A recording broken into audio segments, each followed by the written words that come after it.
given people with technical difficulties, and as well, your comments are, they're just what we're looking for. They're uplifting, they're positive. You become a great part of the ATOA Monday Talks. Thanks. I've been really enjoying it. And Barry, I get so much from your comments too. The way you share and what you share. It's always so insightful and on the mark and really generous. Thank you. Thank you. Yeah. I appreciate it. And thanks for the memo. I got the red memo. I know. Look at this. Pretty funny.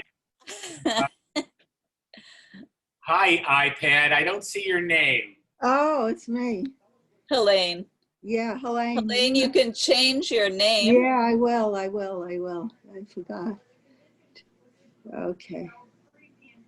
Nice to see you, Jill. Hi. Boy, we're becoming a regular gang. It's true. Very nice. I'm going to pour some coffee. You sort of know how we do it here. We say hello and chat for about 5 minutes, and then we go ahead and sort of go around. I will ask Helaine, would you like to present tonight? I don't have anything really planned. I just, I don't know, should I bite the bullet and say so, show you something I'm working on? I think that's the way to go. Jill, would you like to share tonight too? Okay, sure. Okay, this is something that. Oh, not yet. Not yet. Not yet. Oh. Everybody just talks. Say hi. I'm going to fix my coffee. We'll sort of let. Okay. Nice to see people coming on board. Okay, very I'll be good. right back too. Me too. I want to eat something. I'll send you the August link. Okay. It's been busy. There's been a lot of people lately. Well, I've been coming a little later.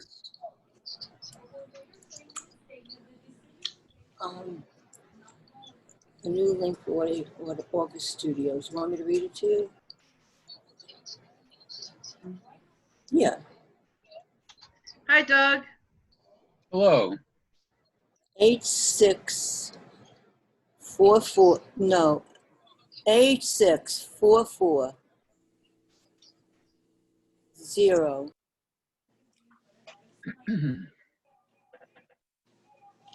I muted you, Regina.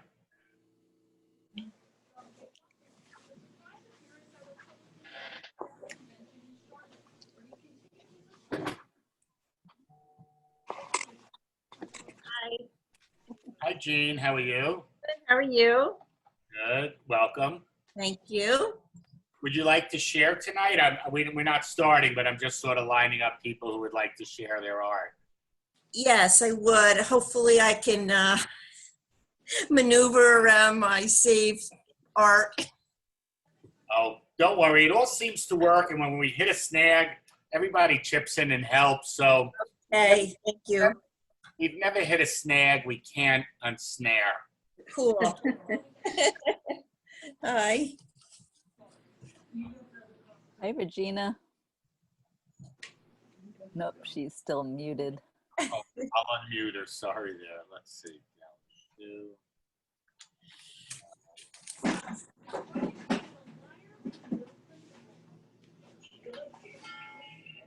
How are you, Fran?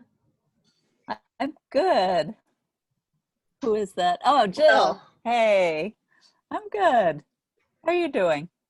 Well, today I took a day off, so I'm happy about that. Nice. A day off from, I work in a hospital. I'm a psychologist. oh, wow. Yeah, That's a nice to take a day off from that. exactly. Yeah. Yeah. Wow. Are you in a hospital that's seeing COVID patients? No, I work in the outpatient psychiatry. Ah, okay. The light stuff. Oh, yeah. Compared to inpatient Well, or the emergency room, yeah. right. Right. I did do some work once in the inpatient double-door psychiatric ward. Quite an experience. Wow, you did? I did at Lincoln Hospital. Oh, wow, okay. Yeah. Huh. What did you do there? Basically, I would do an art project with the group, and it was quite informative as to where they were. And also, once I walked in, the ward was in an uproar, and there was a real problem. And just the fact that they had to go to the art therapy sort of calmed everybody down, and it, stopped the riot, so to speak. Interesting. Wow. Yeah, but I eventually stopped doing that, and I found something very sad. I would, see people, and people did fall into certain types. Those who were somewhat delusional and drew things about Mars and different things. Other people who were over-medicated and couldn't keep their head up. And at one point, I would see some people leave the group, and then I'd see someone else come into the group that filled that slot, that type of Oh my God, that's problem. sweet. Wow. And it made me feel like this is an endless funnel. And I remember speaking to the nuns who ran the program, sort of like a rookie, saying, this is a little hard to take that. You like to work with people, see them improve and get better, so to speak, and then that's it. But it just seemed to feed more and more of, it's quite a large circle of problems that affects a lot. You're not suggesting that this is a metaphor for Artist Talk on Art, are you? No, a direct relationship. Uh-huh. No, not at all. Not at all. Although if you ever watch Lucifer on Netflix, the metaphors are there for all of us in our real life. Politics? Not so much. More about people and good and evil. Lucifer? Lucifer, yes. Lucy, as they call him. And as it turns out, he is the good guy. Aha. And he is, Spoiler alert. he is the guy. Hi, Elaine. Hi, Elaine. How are you? Hi, Elaine. Put your sound on. Hi, Oh, Regina. Can't okay. hear you. How you Unmute. doing? Unmute yourself. Elaine. Me? You talking to me? Elaine, you're muted. Not Helaine, but Elaine. Oh, there's an Elaine. Okay. Elaine is still muted. Still muted. There you go. Now you're good. Hi, Say Elaine. something. Hi. Wendy, would you like to share tonight? Me? Are you talking to me? You're talking to me? Okay. I didn't know if you Oh, said hi my- there, Wendy. Don't you think you got enough of me already? Oh, yeah, terrific. We No, that enjoyed it was last great. week. You had Beautiful. Yeah, things, multiple bodies of work. That was a great presentation.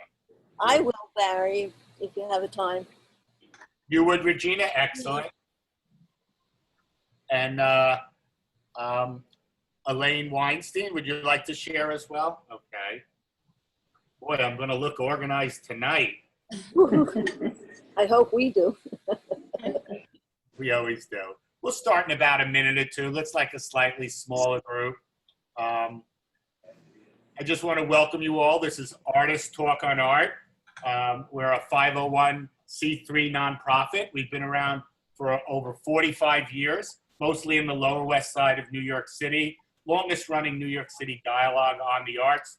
I'm Barry Kostrinsky, president. Doug Shear is with us, one of the founding members, over 45 years with the organization in many different capacities, chairman of the board and many other things, and always a big help. And, has probably seen this organization go through a lot. We're doing our gatherings like this, given what's going on with COVID and the need for social distancing. But in some way, there's been a windfall. It's easier for people to come to, sort of works for sharing.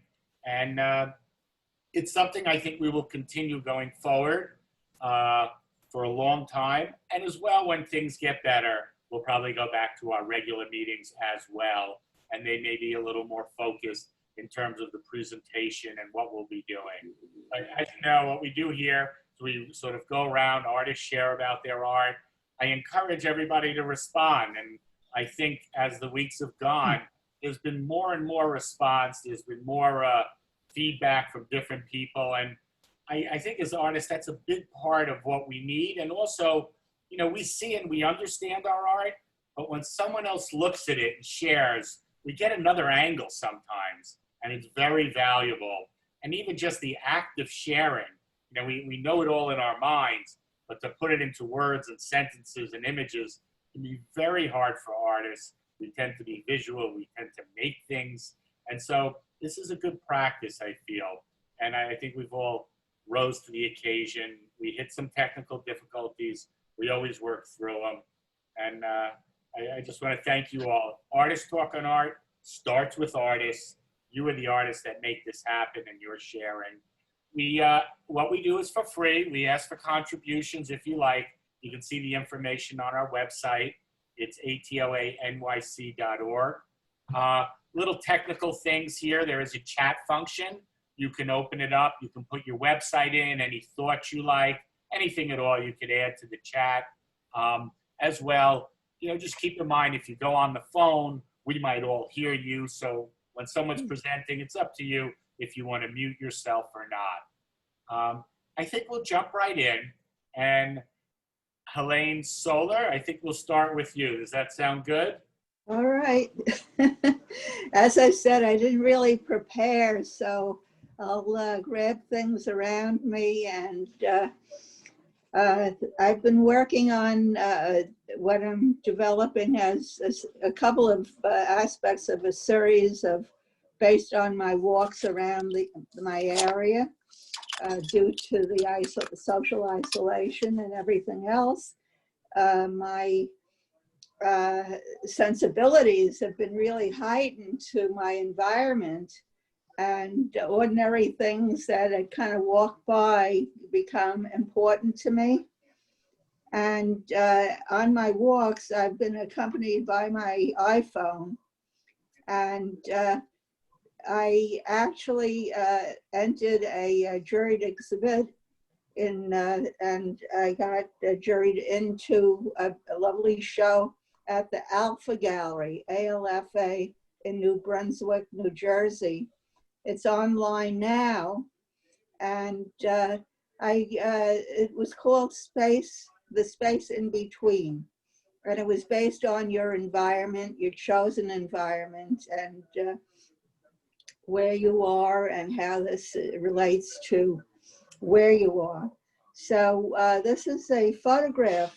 I do photographs, and as I'm also going to be on a video that I'm going to be interviewed, I think on Friday, if I can get all this coordinated. I just wrote for 3.5 hours, sort of what I'm about. Still trying to figure that out. But anyway, so here is a photograph that I took really based on where I live. And my art is based on nature and natural events.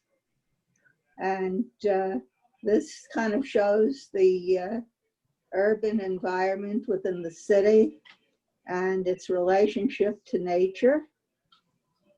And I have been also developing a series of drawings based on looking from my out on my walks as well as from my balcony.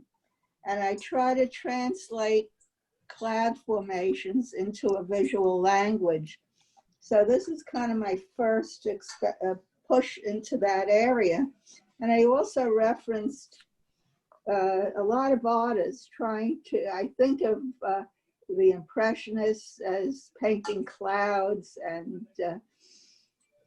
you know, Rembrandt, and also Van Gogh, Matisse, and I referenced all of them, and I wound up really scrutinizing Rembrandt and his beautiful etchings. I have a wonderful Dover book that I got at the Frick on, no, the Morgan Library, rather. And so it kind of got me into this, how I could translate what I see into these drawings. And this is a couple of my sketches here.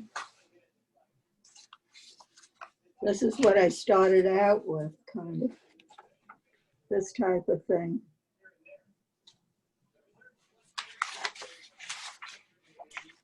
And this is another one. This is not as wonderful, but I just thought I'd throw it in. And then I've been doing paintings on a paper. And I'm going to hold up the camera. Don't get too dizzy from this, but I haven't pasted it down, but this is what I did recently. I painted on paper, and then I kind of am going to mount it. And it's based on copies. And using, I once did it was part of a Xerox portfolio where we did copy art, Women in the Arts, where I'm executive coordinator of that group. And so I kind of was revisiting that. And that's how I developed this. The other series is based on downed trees, seeing them first in a natural environment, and then locally, as they're doing a lot of reconstruction and new construction in my neighborhood. They've been chopping down trees. So I developed this whole series. And sort of trying to home in onto a style that represents where I'm at this time. And so I started out with this. This is a painting of trees and rocks and the water environment. And then this is the latest push. And I'm trying to get it a little shocking, a little, discombobulating, and trying to shake up our sensibilities, and not necessarily making a pretty painting, but something that makes a statement. And I don't know, I would welcome feedback, either whether you're too horrified or not. I'll see. All right, let's see what happens when I do this. I don't know where I'll wind up. Let's see. Oh, no, that's the back of the camera. All right. Let me try again. I'm sorry for this. I didn't expect to do this today. I was kind of hiding this. All right, let's see what I'm doing here. Yeah, this one.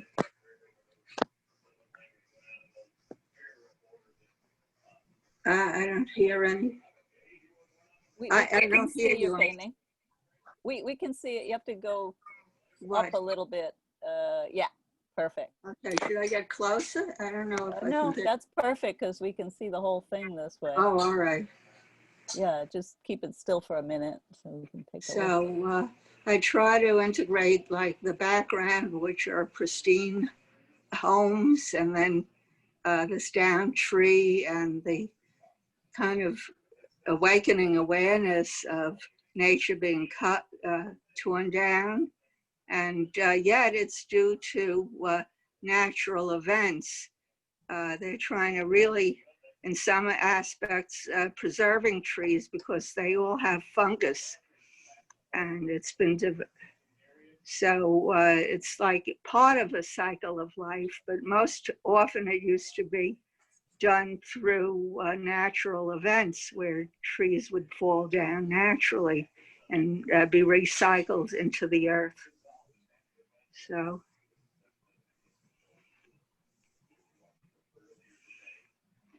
All right, any comments? It's still in a state of shock. No, I like the fact that you said, you want to push yourself in a way. And one thing I once recommended to the artists when they were trying to make something new and different, I said, try and make a bad work of art. Try and make an ugly work of art. Because we always approach things directly. How do you make beauty? And if the opposite might be ugly, and you find out it's it can be very enlightening trying to do that. I'm not saying you're doing that or you're trying. I'm just Well, I am in a way. I'm trying to get kind of push myself into boldness, trying to not make it pretty, trying to make a statement and trying to keep the freshness. You know, I seem to have like two styles. One is very lyrical and the other is kind of a more bold type of thing. Well, this is very bold, but it's not ugly. It's quite beautiful. Colors are beautiful, and it's, you know, considering it's, I mean, I don't know. I more than like, I don't see the ugliness of the chopped down tree, but more the beauty of that tree rings inside and everything. Mhm. I don't know. I have to agree with Fran. You've captured the boldness. You've captured the quickness of the hand. No question about that.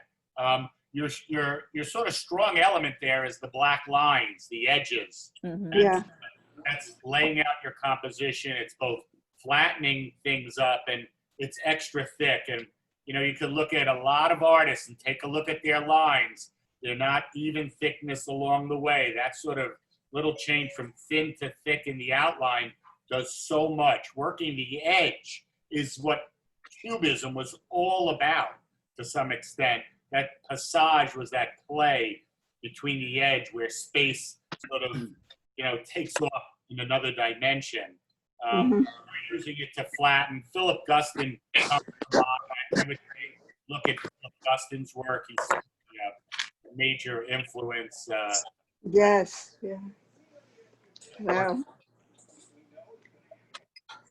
Yeah. I was, By the photograph with the building sort of at the Creek, that idea of nature and sort of structure interfacing, and so I was really drawn to both your clouds and your drawings and the photograph. It was so the clouds were beautiful and really colorful and thank you. majestic.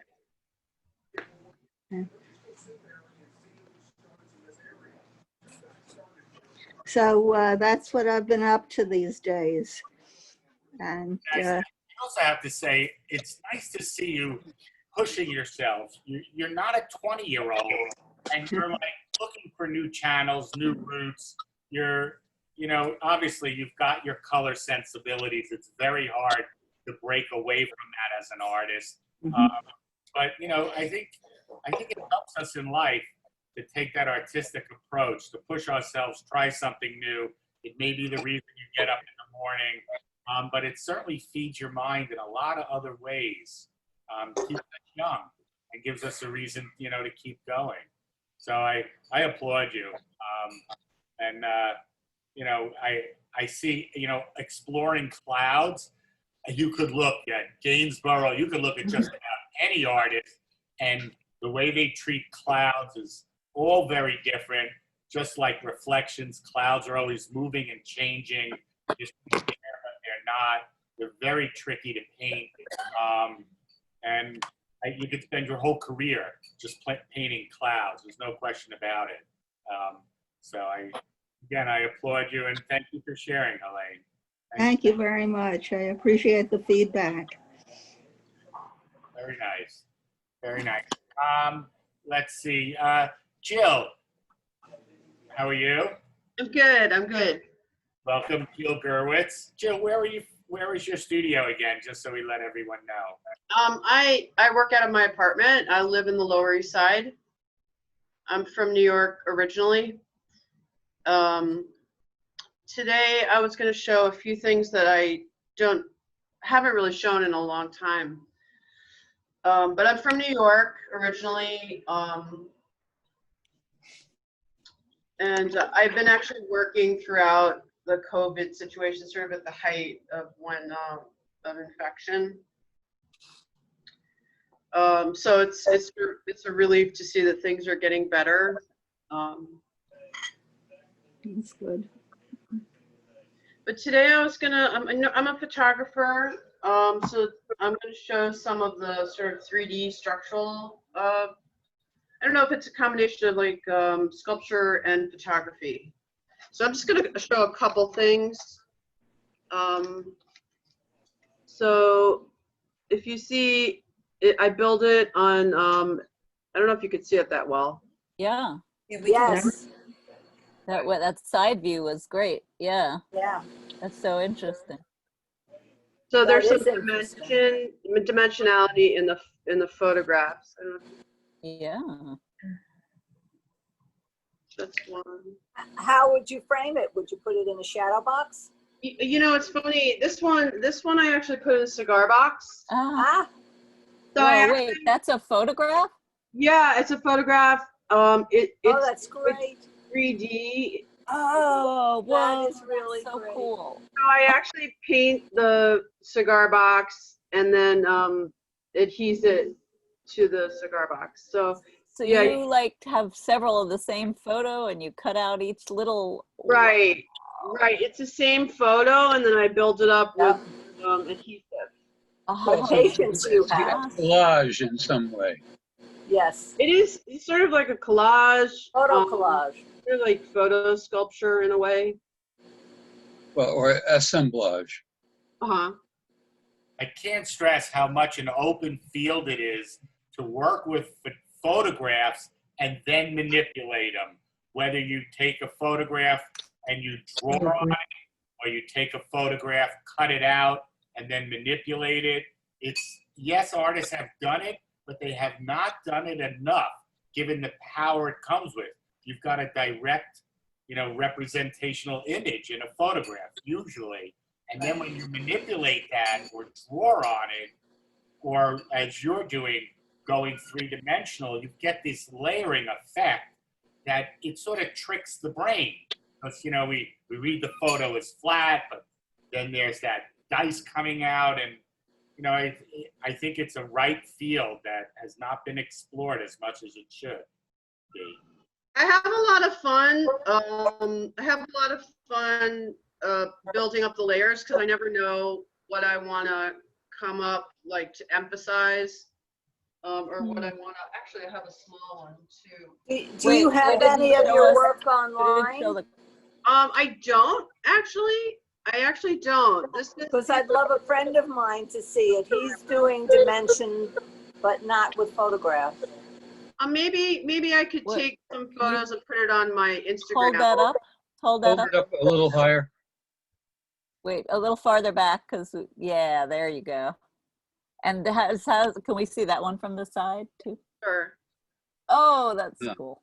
So Wow. maybe if I go like that, you can sort of Yes, get dimensionality. I love that. That is so fun. You started showing one with clocks, and you then took it Oh, away. yeah. Could you- Okay, so this is old. This one and the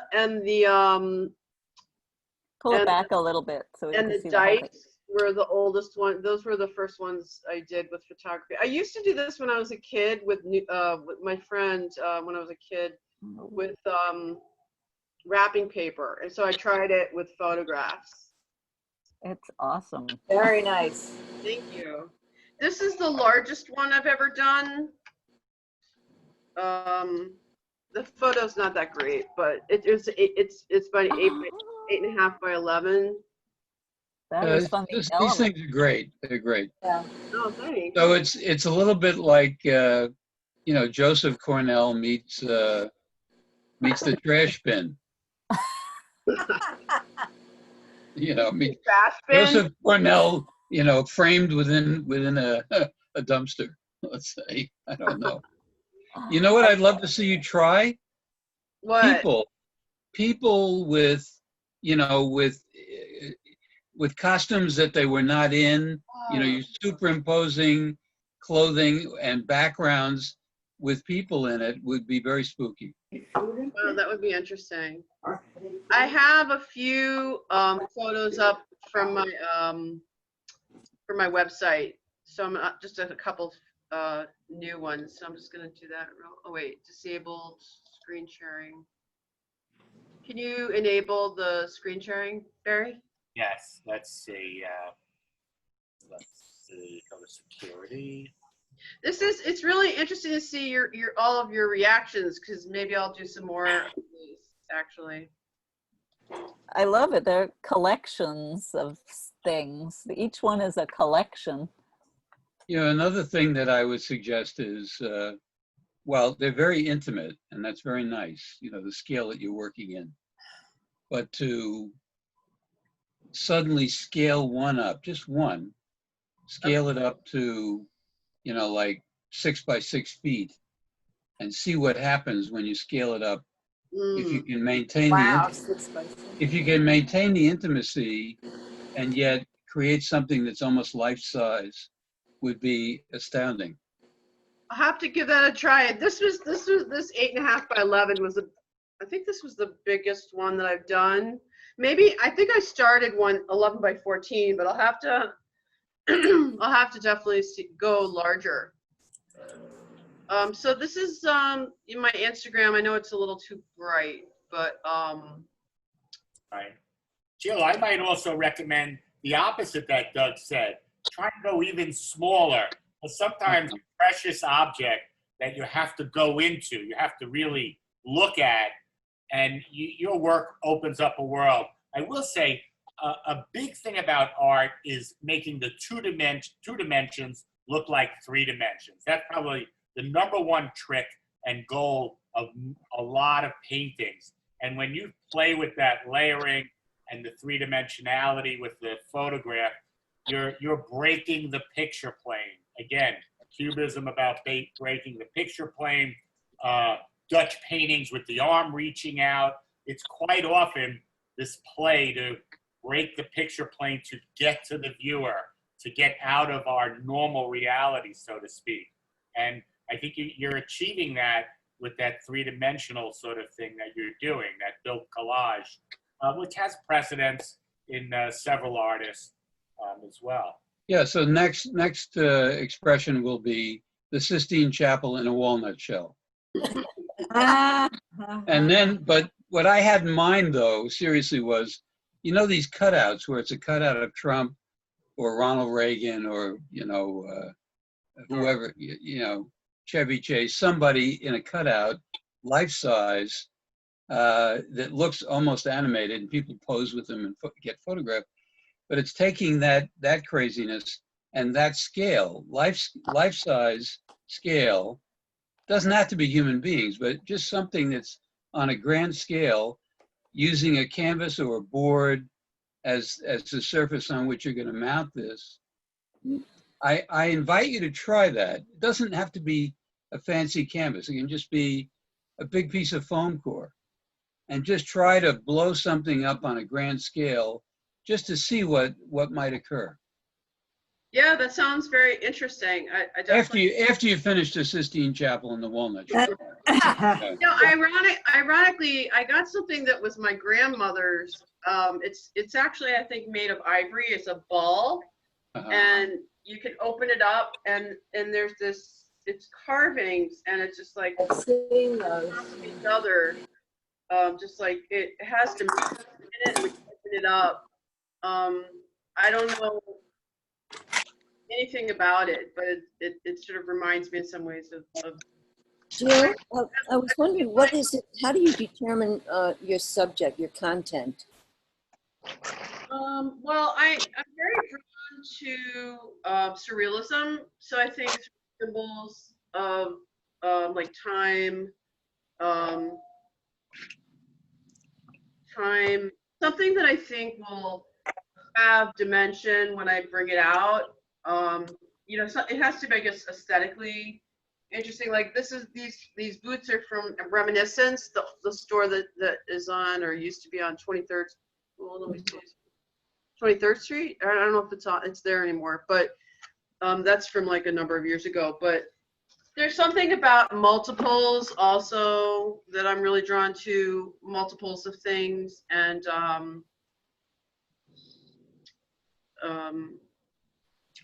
things that I could see some dimension coming out. Like it would be interesting to feature some details of it.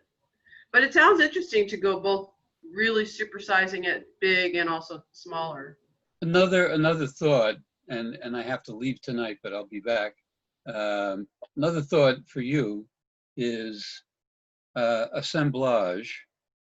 So people like Kindholz, people that do environments where they have a real bed and they have a lamp and they have, various things that they may have been found objects assembled, and that enables them to do things on a fairly grand scale. So incorporating a few found objects with the photographic stuff, the cutouts, the edges, I think it's fabulous. I mean, I already love what you're doing, but I can just see that would ratchet it up to something much more powerful. I really like the cigar boxes because it's sort of naturally framed, and I just paint it, and then it's sort of an instant frame. Yeah, there's a painter on Long Island, Doug Riena, who paints cigar boxes. What is his name? Doug? Riena. I think it's Reina. He's out in Suffolk, and he paints cigar boxes and does all. Flowerfield Art Studio, I think, is Okay. where it is.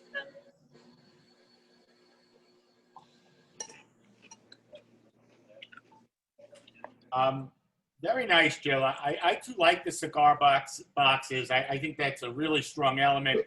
But let me ask, what is a cigar box to you? I mean, you're not smoking regularly and you've got them piled up in the studio. I don't think so. And, it almost makes me want to ask, did your father smoke cigars? Did your grandfather? What's the personal tie? Or is it just the My dad did smoke cigars. Like, his main thing was to get a real, Cuban cigars. That was he was really, he was always buying Cuban cigars illegally. So My dad did the same thing. of Cuban cigars. And then I would go into cigar shops looking for cigar boxes, and they always try and charge you more than they're worth. It is sort of reminds me of my father, I guess, remotely, but also I see sort of some people are more willing to give them over, and some it's more of a haggle. So I guess it's a process. And then I have a friend who sent me a really beautiful cigar box. I was thinking of making it into a frame, but I'm not going to do it, I don't think. But I'll show it to you, actually. It's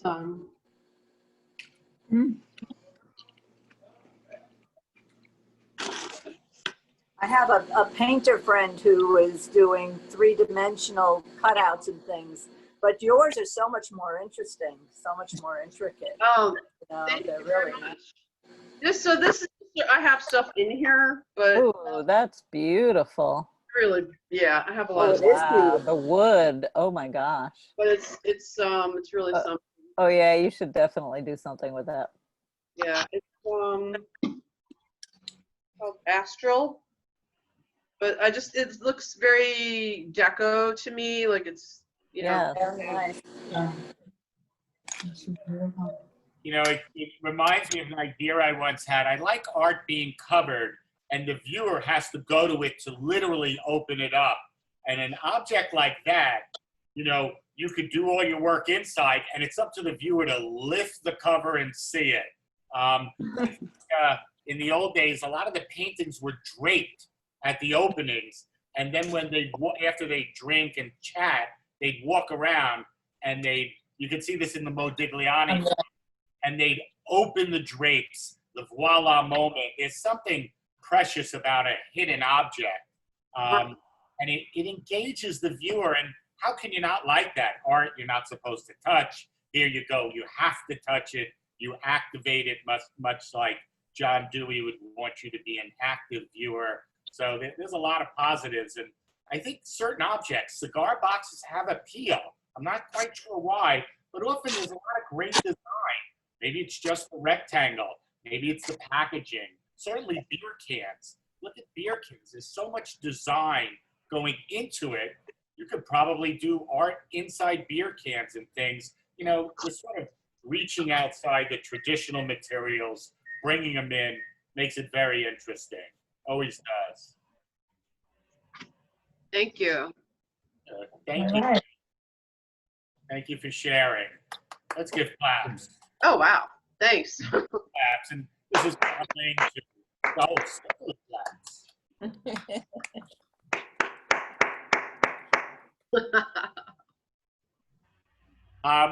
I think we'll move to Wendy. We'll go to Wendy's a three-dimensional worker, from what I recall, works in ceramics. Gave a brilliant presentation the other day. It is sort of fun when you guys take your screens and move it around. It really gives that real sense. I don't feel like that's an inappropriate presentation at all. It really is quite exciting and brings us into your homes. Welcome, Wendy. He doesn't mean Wendy. Does he? Does he? Are you the only Wendy? I am. Didn't But- I? Because you presented last time. Is that why? I did. Well, listen, well, if the attention's on me, I'll speak for a moment and say, thank you to everyone that spoke to me last week, because I really appreciate it. This week, I approached my work in a very different way, and it was quite freeing, and I can share what I did, but I wasn't planning on it. But let me just turn some lights on and I'll show you.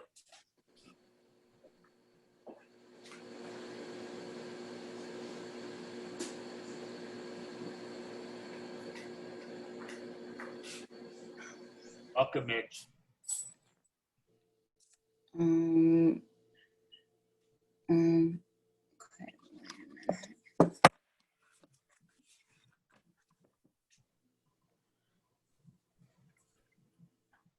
Why aren't I seeing where to flip this? Do we need to change my, okay. So I'll just say this.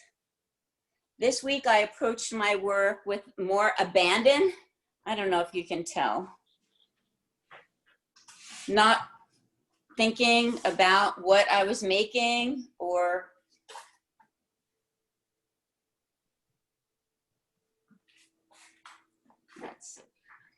We're looking at the orange piece. yeah, it's hard. This is just clay. It's still wet. It's beautiful. So these are the pieces I made. So this was something that we spoke about last week, that piece, these pieces. And so this is what I made this week. Just working quicker, trying to combine this ripped edge with this smooth surface, not worrying if it's functional or not functional, not worrying about anything really, just letting the clay speak to me. But I like them. I was happy. I feel that I incorporated the ripped edge, and they don't feel contrived. It kind of happened in a natural way. So They're very, Yeah. hard to see really this piece. Hard to see. I wasn't really planning on sharing today, so I'm not quite there, but okay. they're beautiful. There's something very, very evocative in those first three orange pieces that you showed. They have a very human kind of feeling about them. They're and organic and bone-like and flesh-like all at the same time. It's really, I think they're wonderful. Yeah, I love the combination of the rough edge and that beautiful smooth texture that you get. I mean, just going from one thing to another, that's really beautiful. Thank you. I really appreciate it. That's what I'm gonna keep working with. Yeah. Thinking less, feeling more, and letting the answers reveal themselves. That was the big takeaway for me last week. Was I was obviously have been spending a little too much time in the studio, and I couldn't see the people that were speaking to me last week. But a couple things that were said that really made a big difference was that we could be as much affected by positive feedback as negative feedback. And I realized that, like, right before COVID, I had sold some pieces, and I saw it as like a sign that I was supposed to like work that way. And actually, no, I don't think that I really am. I think that I got too influenced by other people. And now I've been spending so much time alone that I've got too in my own head and too influenced by my own self. And I have to say, after presenting last week and being vulnerable and getting the feedback that I did, it really helped me this week to get out of my head and to get back into my body and trust my intuition more and not look for the answers too soon and just kind of be with it in the moment and make decisions in the moment. And it really was a good transformative week for me. So thank you to everybody who spoke up and gave me feedback last week. And I look forward to sharing the work as it progresses. Thank you. Thanks. Maybe that's the group acting as the best hive possible. Very nice. It's obvious you've reduced down in your work.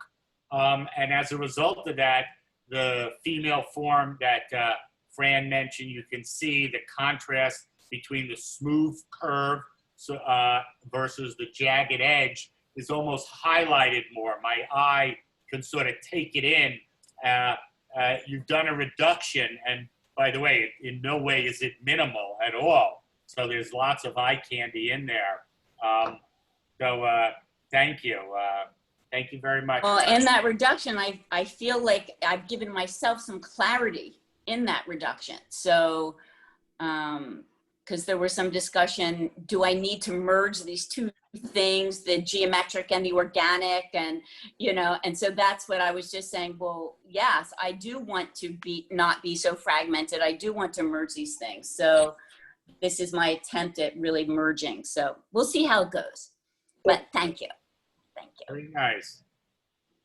Very nice. Thank you. And thanks for sharing sort of on the cuff. Yes, Mitch would like to say something. Mitch Pilnick, one of our members, welcome. Thanks. Unfortunately, I wasn't here last week. So briefly, Wendy, is all of your materials, is it ceramic, and what's your process briefly? Yeah, so I in this moment, I am predominantly working in clay. Yes. Okay. And as far as form these briefly. Wait, I lost you a little. How do you form? How do I form them? Yeah. So, I have different ways of working, which was something we talked about last week, but I would say I form them rolling out really thick slabs and then being as gestural as I can initially with the material, ripping the edge, trying to get movement and flow. And then as it starts to speak to me, and as it starts to harden up, then I start to carve back into it and really refine and define the forms. Great. Thank you, Wendy. Nice. Thank you. Thank you. Let's see. Elaine Weinstein Forrest. Let's see. Would you like? Hi. Elaine, you're not on mute, but we can hear you. Do you have your audio?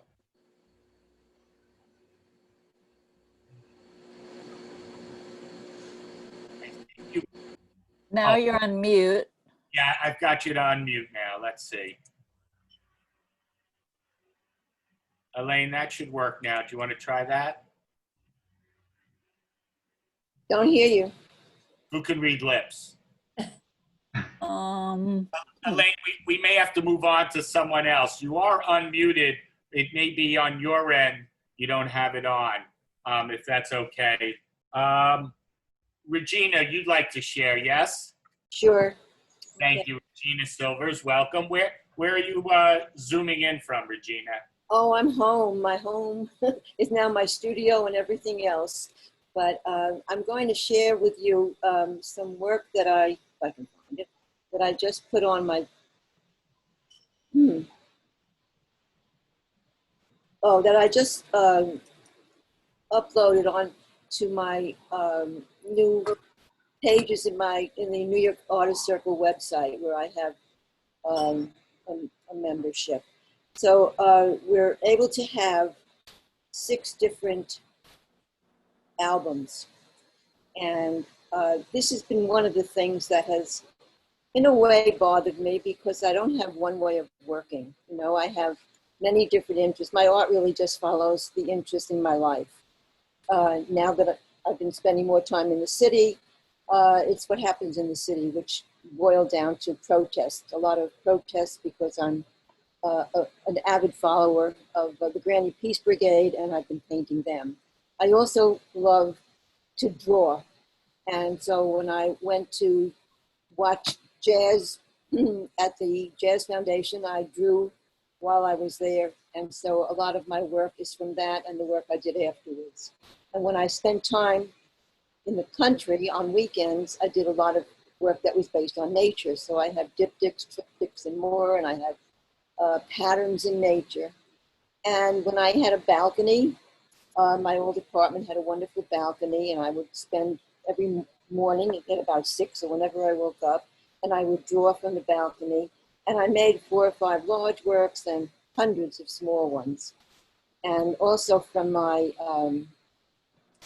my time with the musicians, all that jazz, which was done, a lot of it is done in situ, but some of it is done afterwards in the studio. So I can show you, I don't know how much time, but I'll see if I can just run through some of my... Regina, do you mean to be in the back end of the website? Don't you want to show your portfolio in the front end? Yeah, wait a minute. There you go. Okay. All right. This is my my protest work. I don't know, I think I showed this. This is one of the more recent ones, when we were doing the USPS art project, where I chronicled 2020 with work on the left, which was about the coronavirus and treatment. And then the work grew into all the protests that came from the Floyd murders. This is the Granny Peace Brigade, a wonderful group of women that I've been painting since around 2008, I would say, when they first started. They are a very feisty group of senior citizens. They meet and they have everything from protests to celebrations. This is reading the Constitution. They do this every year. And Norman Siegel, the ACLU lawyer, and they read the Constitution. And I went to these, all of these things are based on my being there. They're not from newspapers. You know, this is all my own experience with them. When they were at an Don't Iraq, Iran rally, trying to get us not to send drones over, and anti-nuke demonstrations. Wonderful work. And singing in the park. This is every Mother's Day. The grannies would parade through Central Park, and they would sing for peace, and they would have a band going with them. And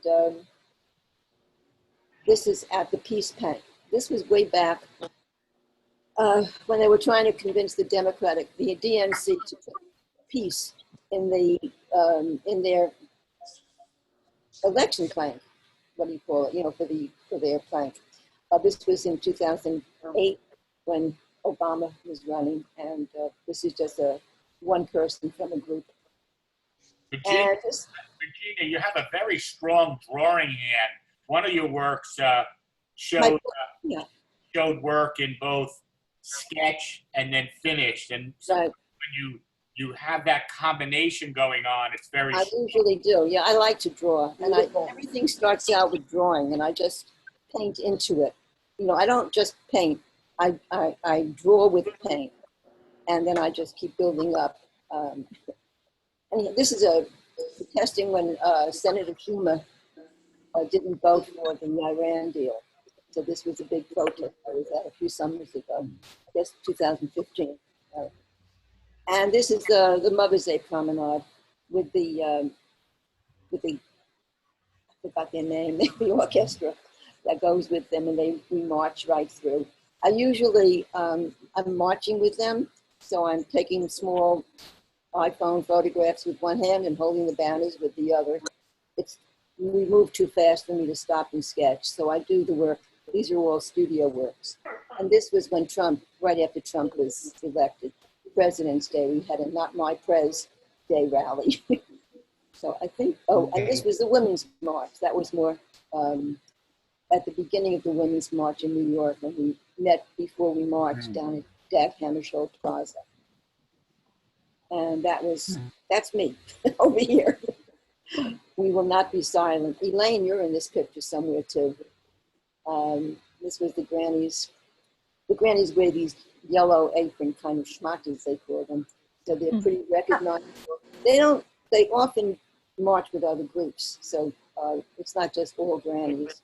And here's another one from that. And this was the Don't Iraq, Iran. And rally in Times Square, I guess, where they're trying to make sure that, we don't send the drones over Iran and start another war. And this is us when we march on, before the holidays, don't buy war toys. This is one of the messages, and this was pamphleting outside of Macy's on Herald Square with nice Santa Claus hats. I like you using the phrase war toys. And I want to point out, while COVID's been going on, it's been referred to as a war. You listen to the weather report, they use terminologies from war. I think we make a mistake often, and we somehow bring war where it does not belong. Right, war is war, yeah. Yeah. Anyhow, and this is the International Women's Day rally, which every year there's an International Women's Day, and this was at Washington Square. This also. And this was when Occupy Wall Street went global. There was a huge uproar in Times Square when it was announced on the big Times Square moving images that the movement actually went global at that time. And that was us on the Brooklyn Bridge at night during Occupy Wall Street. And there you've left a lot more of your line in the work. Well, yeah, and I that's something that I like. I like to keep my line. Oopsie, sorry, that's wrong. It's nice to see that when they're very gestural with the line, because it really makes you feel the action of being there. It doesn't feel like it's from a photograph. It feels really. I'm really glad to hear that, because that's really the main. How do I get here? Yeah, if you hit portfolio again and go preview public work. All right, I'll go to albums and preview public. Right. That strikes me too, the drawing and then the painting together. It's very striking. Oh, thank you. All right, so this is the other one. I did a lot of drawing. This is actually a painting that I did in the studio afterwards. But I did a lot of drawing. So I have large work, which is studio work, and I think in here you see a number of the small works that they were based on. In that work, I sense that you're painting with a little more aggression and energy, whereas other times you seem to be coloring in and filling in and flattening out the form. So I think it's successful here. These are faster. my aim is really to keep the gesture and the looseness of the drawing.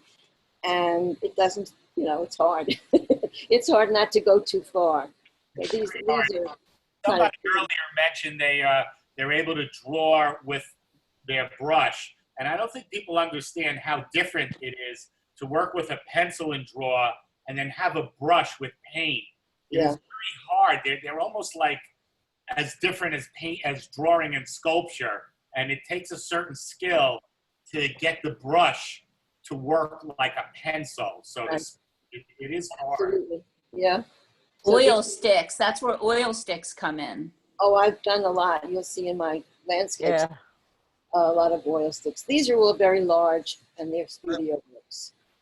And these are, and this was done when some of the dancers were dancing to jazz on a jazz cruise. And sometimes there are jazz singers. And this is a pastel. The others are paint. And these are some of the small drawings that I did while they were singing, you know, while they were playing at the Jazz Foundation. Regina, a lot of those big ones were on paper. What kind of paper do you use for the large work? The large work, I generally use a watercolor, Strathmore watercolor paper. Does it come in rolls? It does. 10-foot rolls. And Wow. it's now $35, $40. So it's really a good deal because, especially if you have to do a lot of painting, I can't just keep painting in oil and backing up lots of camp. So I prime the paper With gesso? with gesso if I'm working in oil. And Or not do you work in oil or acrylic or both? both, but if I work in oil, I prime the paper. If I work in acrylic, I just wet the paper so that it doesn't become, you know, it doesn't take too fast so that you can't move it a little bit. I really don't like painting large things with acrylic. Just with these are watercolor. I mean, this is kind of fun. This is just pen and ink and watercolor, small ones, and that too. That's also okay.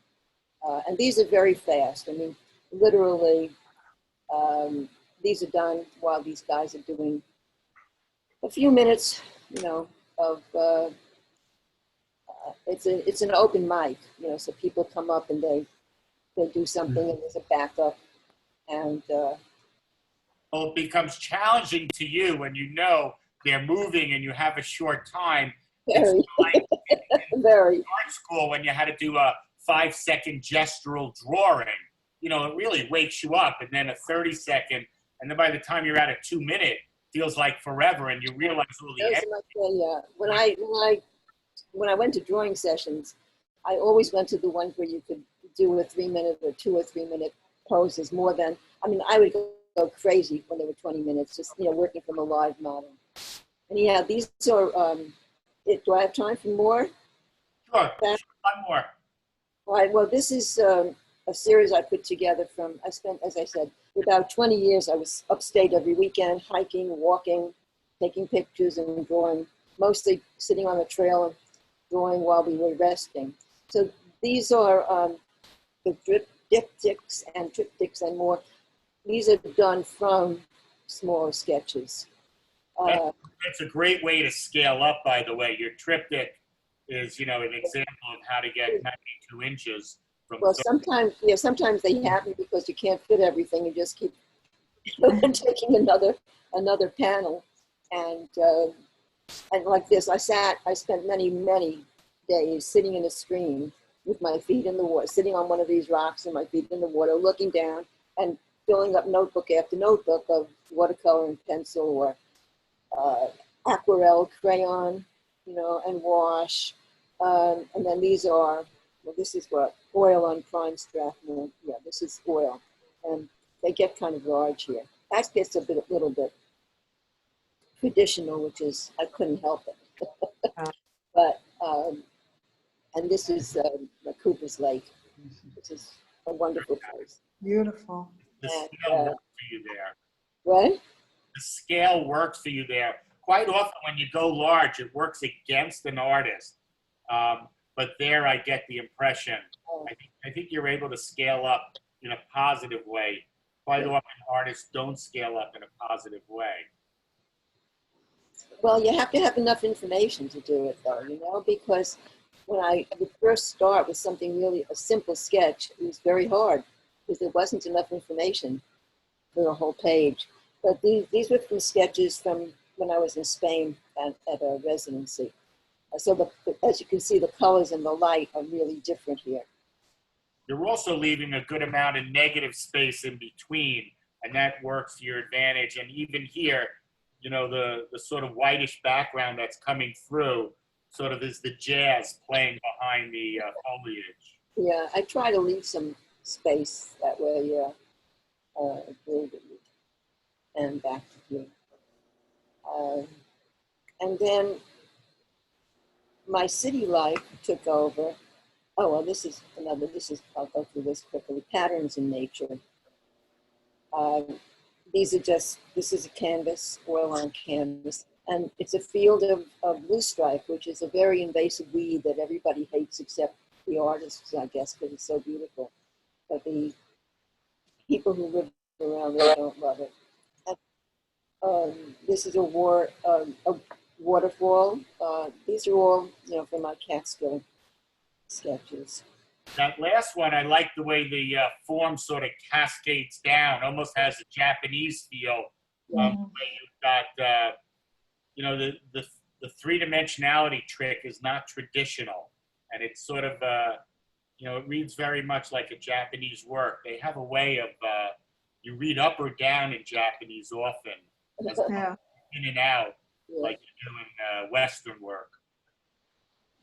Very nice. It's a leafy bank. This is a bank off the stream.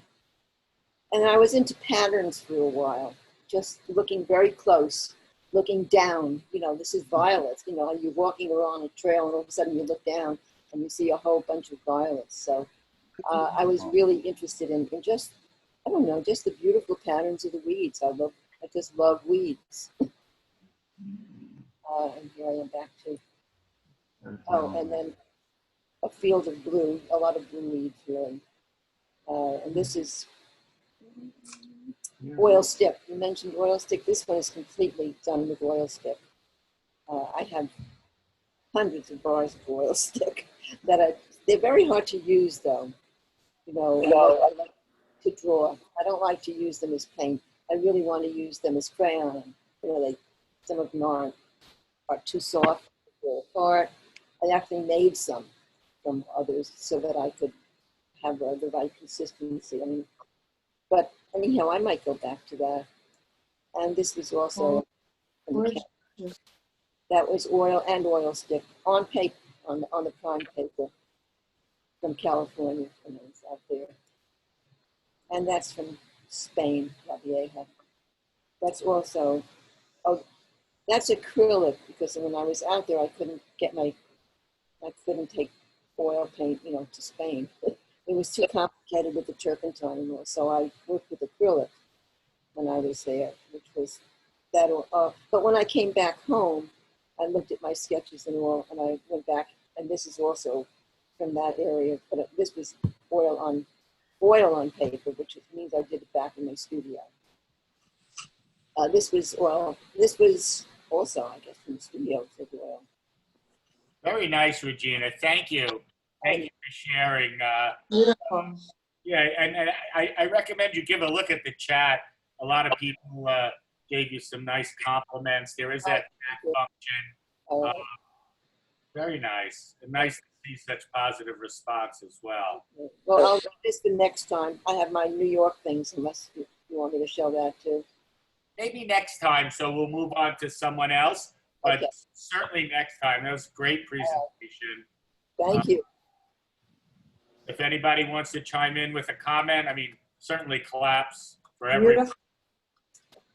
Beautiful. You know, not to go backwards, one artist said, I think it was you, Wendy, you know, you sort of wanted to take in new things, or another artist, get out of your head. One of the first artists that presented, Helaine, said she goes for walks, and sometimes just getting out, getting in amongst nature or amongst an urban setting can get you out of the studio thought and can help you bring something else into it. It can be very powerful. Just as when we share here, I just want to reiterate, we're Artists Talk on Art. We're a 501c3. You guys presenting, this is what it is about. It's about artists sharing. Our website is atoanyc.org. We're going to continue and move on. I wanted to call on, let's see, Fran Beeler. She wanted to share something with us. Yeah, thanks, Barry. So I wanted to say that when we first went into like lockdown here and everything went virtual online, Artists Talk on Art was one of the first places I discovered actually to zoom in and share about my work. And it's such a great place to practice doing that, you know, it's such a warm, inviting, friendly place to do that. And I tried out different things here and on other sites and with other people. And I was invited by this website called anartistaday.org to give a 10-minute presentation about my work. So this is like the brainchild of a woman who is an artist. She's a PhD in art and education. And she just started this An Artist a Day website where she gives artists 10 minutes to present their work in any way they want. So you can talk about your work, you can show a slideshow, you can do a studio tour like Wendy did, and you can show actual work. You can, you know, sky is the limit. We have a friend who actually did it and did a performance. He painted and his wife danced. So many things you can do, but it's your 10 minutes to do with what you want with. So I did mine a couple of weeks ago. They post them for the day and then they take them and they edit the videos and then they put them back up. So mine, I'm excited to say, just went back up onto the site. And so I had Barry post a link so you could watch mine. Now, at the moment, no more artists can sign up. They're filled up through September 15th. She's talked about extending it, and I'm hoping that she will add more dates. And people should check in because it's a great opportunity to go in and present your work to a group of mostly other artists. Come and talk about the work and ask questions. And it was just a great opportunity to think about how I wanted to present my work. So I gave some background about my work and I talked about my self-portrait a day works, and I felt really good about it. And, you know, you can also check the website. Occasionally artists drop out because they can't do it for whatever reason, and there could be a cancellation, and then you could zip in there. I know Beth Barry from our group signed up on the cancellation, so you never know.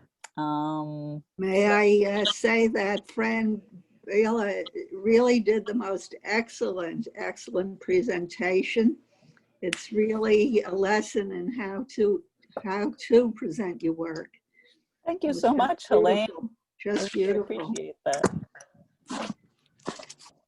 Thank you. Thank you.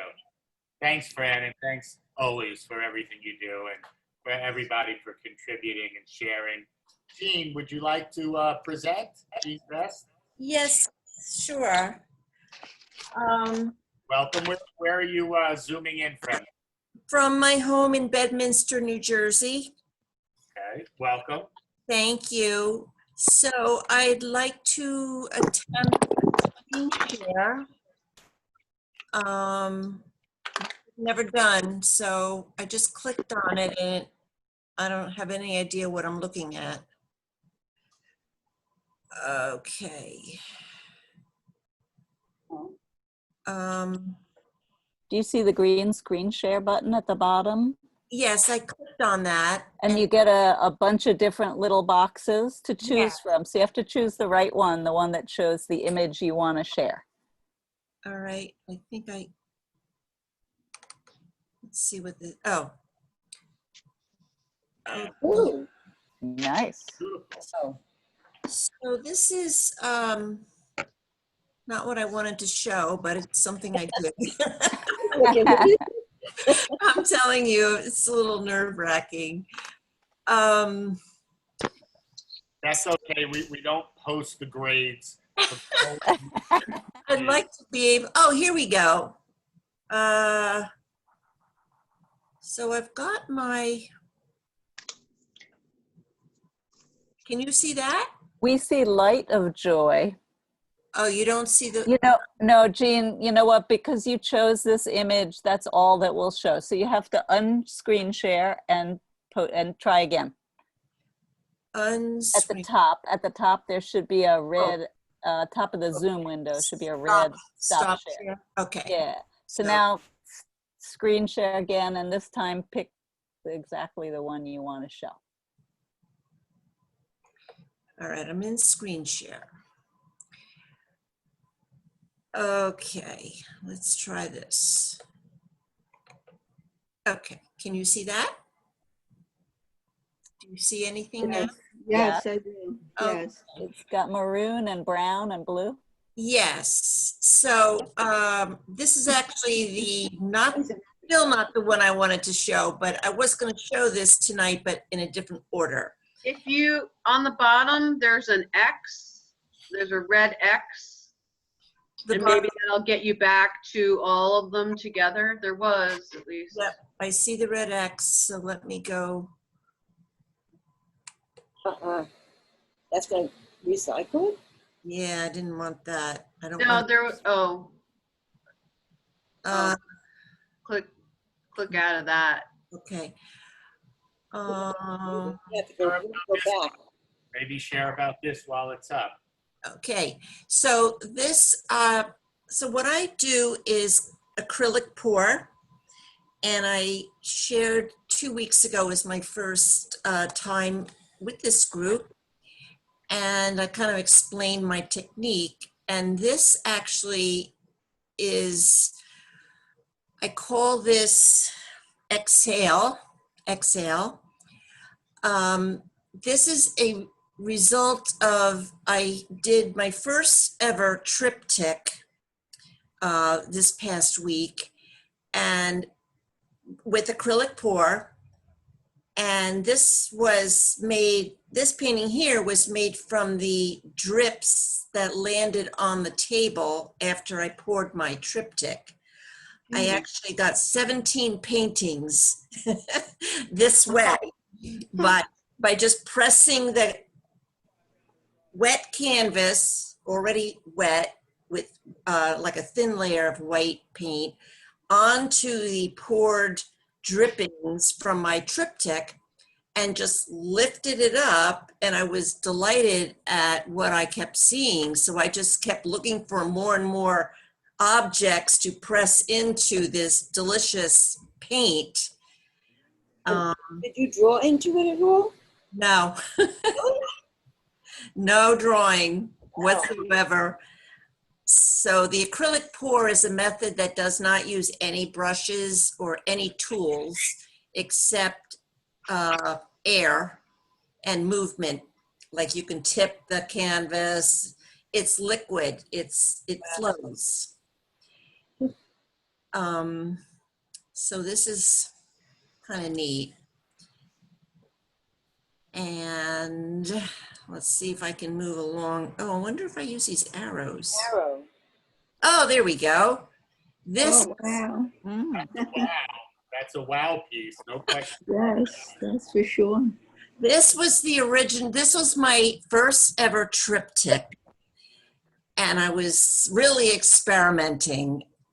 And you know, I chose my colors. I had a vague idea of how I thought it might go, and it's always totally a surprise. I actually had to take some paint from one panel and put it on another because I ran out of paint. You know, it took more paint than I was prepared for.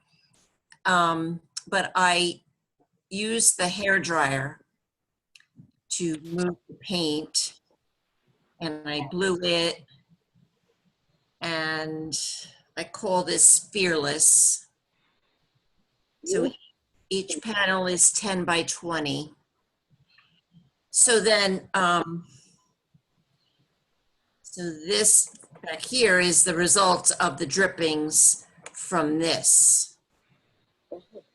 And then I also got Oh, that's not on this one.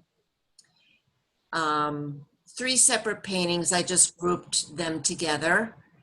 I call it the 3 nymphs. This is just more pressing into the drippings of the triptych. So, Smart technique. Sort of recycling your materials, the drips and what falls down is obviously not planned, but of course the color is planned. So you get a mix of intention and sort of happenstance.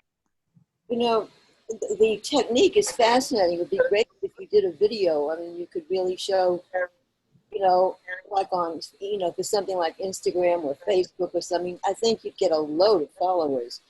I am working on that. Oh, good. I am working on that. I did one. I want to watch that. Okay, I'll share it once I have it edited. That's a great idea. Definitely is a great idea. Yeah, that's that.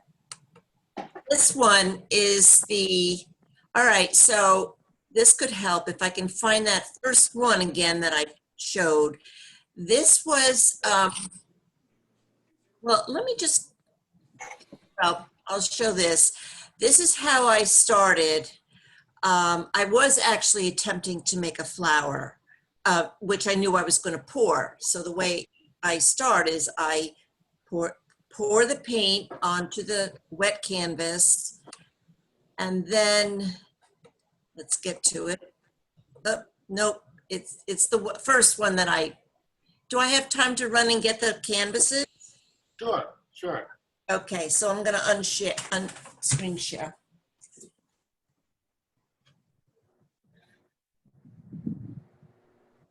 This will be like an old-fashioned movie intermission. It's true. These are very dynamic. That one triptych that she showed was really something. Right. You're so patient with me.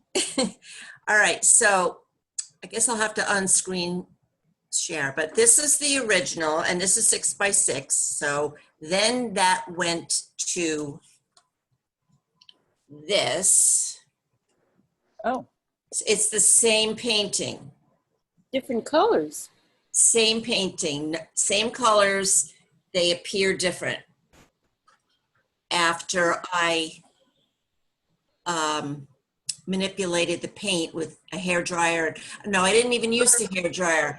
This was used with a plastic bag. Oh, wow.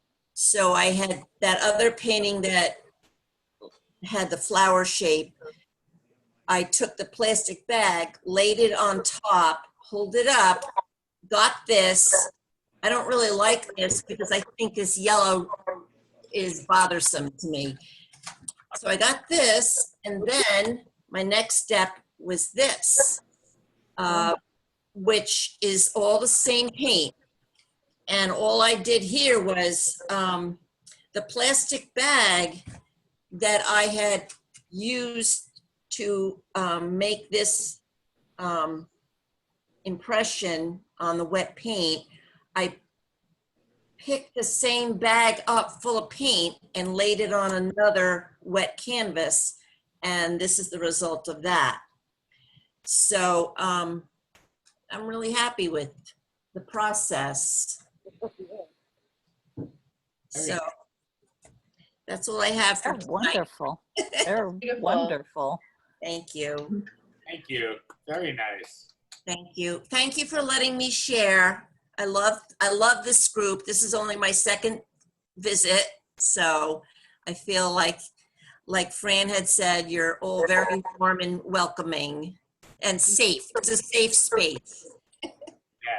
Yes, it's funny how sometimes art schools present a very unsafe space. I remember being at RISD as a high school junior, and the design teacher was going around looking at the artwork. He came to mind, thank God he said nothing. It was like, that was like the best you could get. You know, because they would rip people up. It was really something. And Yeah. I don't think that's what art's about at all. No. I agree. Jean, what's your Instagram handle? Oh, you want me to type it? Sure. Sure. Jean Best Art. Oh, I see it. So you have a lot of like more literal floral things? I have both. I started that way, and now I'm happily trying the acrylic on As canvas. I scroll down, I see more. Yeah, okay. Yeah, because I've never used canvas before. I've always done watercolors on paper. Oh, these are photos I'm looking at, not paintings. Oh, are you on my Instagram? I am. Okay. Yeah, I like photography too. Okay, now You I have see the the perfect art. last name. Thank you. Best art. That's wonderful. It's helpful. It's the best Jean I know. 100%. I like your little birds too. Oh, thanks. Can I, Barry? Is there time for me to screen share for a moment? Sure. Thank you, Jean. If you could sort of unscreen share. Thank you. Oh, did I? And good night, everybody. I have another meeting, so I you. have to head off, but good to see you. See you tomorrow, friend. Okay, see you tomorrow, Norma. Bye-bye. I want to welcome Norma Greenwood. Norma's one of the board members of ATOA. Thank you, and welcome, Norma. Where are you zooming in from, Norma? Not too far, Upper East Side. Very nice. Nothing exotic. So the most country that I see is the tops of the trees on someone's terrace, but that's okay. So I just want to show one image. I'm going to screen share. Before I do, let me say that this is the USPS project. It's in process. I'm working on it with Cora Glasser, and let me show you. And I'm excited because I used. Let's just see. Let's see. Share. Okay. Can you see it? Nicely done. Great. It's Cora sent me this round piece of handmade paper. It's beautiful, and she did the center field, so just the part that's in the center. And I think I stared at it for a week, afraid to touch it because I thought it was so beautiful, as it was. And then I decided that I was going to use, oh God, what's the name of it? Just escaping me. Blueprint process. Hold on. I can't believe it. Oh, cyanotype. Cyanotype. A senior moment. It's horrible. So I decided to use cyanotype, and I experimented with it for a couple of days till I got it exactly the way I wanted it, the right blue. And, it's a chemical process. It's what a lot of you know as sun printing, but it's also got so many other properties that you can really have fun playing with it. You can actually make your own negatives from photographs with your printer, printer that you have. It's really easy. And then you can print photographs as though you were doing a silk screen or something with this cyanotype. So it's got multiple things that you can do with it. But I wanted to leave the decollage, like very faint decollage there. And I wanted to emphasize that. And then I wanted to get something really loose brushwork with it. I'm not finished, but it's just, right now I'm sharing it because I'm very excited about the process. And the process has been so much fun. I experimented on like 5 different kinds of paper. And of course, I wouldn't touch this paper until I was pretty sure of what I was going to get.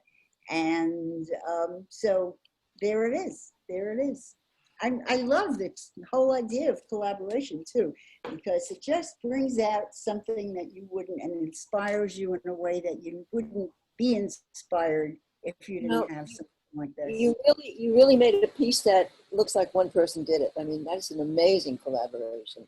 It really looks very harmonious, you know, with what Flora did. It's really terrific, very creative. But I think, Regina, isn't that the whole idea of collaboration? You really want to respect and incorporate the other person's work into your Right. own vision. But you know, Right. we saw some of the works in that collaboration. Sometimes artists would just cover over completely somebody else's work, and other times it looked like they were two separate things going on. This is just, I'm amazed that it's not one person that did it. That's really gorgeous. If you saw the Schnabel, if you saw the Julian Schnabel film about Basquiat, there's a great scene in there where Basquiat's working with Andy Warhol on a big canvas with like a chevron horse image, and Warhol goes up and does something, and then Basquiat goes up and does something, and Warhol says, "How come you keep painting over what I do?" And so sometimes it's that over erasing, the half erased. When I saw this, I sort of saw object in the middle someone did, and then color outside someone else did. I did see it a little as two separate, and I think anything is valid. There is no one way to do it or not. The other thing, Norma, I'd say, you know, you got an image that is not far from your pillows. Right. I'm surprised you didn't work off that, but it's just interesting that you got an image that, you know, is obviously much more geometric and flat than what you normally do. But it is interesting. I wonder if she tailored it towards you or not. No, this is, you know, really, I think pretty typical of her work. I like her work a lot. I'm a, you know, big fan of Flora's work. And I always feel that there's a connection to what I do, even though she's more abstract and more geometric. But yeah, I just thought the piece was gorgeous, and I wanted to make it. I definitely didn't want to cover it over, and it's not finished, as I said. It might be finished for tomorrow's meeting, Regina. But anyway, when it's finished, I promise to show it and share it at ATOA. It's very choreographic. It's like, you know, two souls doing a great dance together, and I really like it. Thank you. Very beautiful. The color is beautiful. The color of the cyanotype. It's beautiful, isn't it? It really is. And you know, cyanotype is different every time you use it. The blue can be greener, or it can be deeper. How do you put it on? What? How do you put on the cyanotype? It's an interesting process. It's like developing film. So you put it on in very subdued light. I just used a night light so I could see what I was doing. And then I put it into my oven where it was dark so it could dry and not get exposed to light. But then you expose it, and it's, you know, you have to take a look and see how long the exposure, what exposure gives you the result you want. How do you stop it? Just wash it off. No, I mean, so you stop it, it won't happen. You could it won't stop, go- yeah, you wash it with water, and then, you know, you're washing off the emulsion, actually. Oh. The more you wash it, the more faded it will be. So that's another thing. And then you can add things. You can actually erase what you've done with baking soda. So you can actually paint with the baking soda on top of the color and get another effect. I mean, you know, there's lots you can do. Wow. Fun. Very nice, very nice. Non-traditional materials used to their best. Second time or maybe third, we've heard the word fun. Art can be both challenging, it can be fun, and in a very good way. I just want to say, I want to thank you all. This was Artist Talk on Art We're here every Monday at 6 o'clock. There we'll have one more this month, which will have the same Zoom link. And then we will have a new Zoom link for September that'll work for the whole month. I'll post it on our website, atoanyc.org. Thank you for making this what it is. This is artists talking on art. You're the artist. You really make this a great experience. I think we've sort of come together. We all share in a very nice and positive way. And we've also impacted each other so that when we go back to our studios or our home studios, we've maybe gotten some freedom from what we've heard, or we've changed our process. Maybe we learned some materials, but we're definitely, we're in a creative flow that it's obvious is working for the artists. And that, I think that's the best we can do. And I want to thank you all. We survive by donations. If you'd like to take a look at our website, you're all always welcome, and so nice to see so many familiar faces. Thank you all for being a part of this.